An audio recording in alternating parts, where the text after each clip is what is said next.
Patte avant, patte arrière, patte arrière.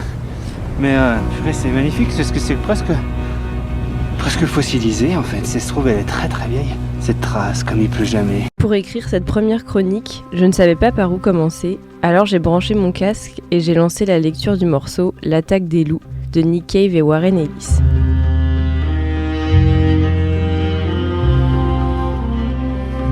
Vous entendez les premières notes du film La Panthère des Neiges et l'enchantement ne fait que commencer. À cette bande originale envoûtante s'ajoute la réalisation intime de Marie Amiguet, les images vertigineuses de Vincent Munier et la poésie de Sylvain Tesson. Sous les paysages enneigés du Tibet, nous suivons ces trois humains dans leur quête d'un être rare. Vous l'avez deviné, il s'agit de la Panthère des Neiges. L'intérêt que tu y portes, la passion, ça me fait réfléchir depuis quelques jours. Je te regarde évoluer au milieu de ces parages naturels et détecter chaque mouvement, t'intéresser à chaque oiseau, regarder les traces de chaque animal, t'émerveiller de chaque rencontre. Tous les ingrédients sont réunis pour donner vie à une magnifique prose que l'on souhaite interminable. La beauté de ce voyage est transmise d'une manière si respectueuse de la nature et de ses habitants qu'on ne peut y être insensible.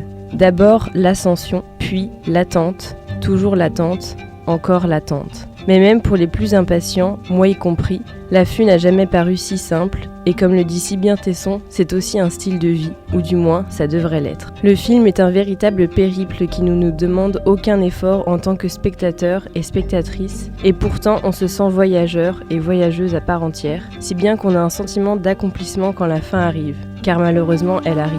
La tranquillité et l'apaisement procurés par ce récit laissent place à l'émerveillement, et c'est une expérience humaine qu'il est encore plus agréable de partager avec le reste de la salle. C'est un film qui nous éloigne de nos vies quotidiennes et nous rapproche de ce qui est sans doute une réalité trop oubliée. Le cinéma Le Foyer continue de projeter La Panthère des Neiges pour une deuxième semaine, le jeudi 17 et mardi 22 février à 18h et le dimanche 20 février à 20h30. En fait, on est très indifférent au monde qui nous entoure. À peine conscient.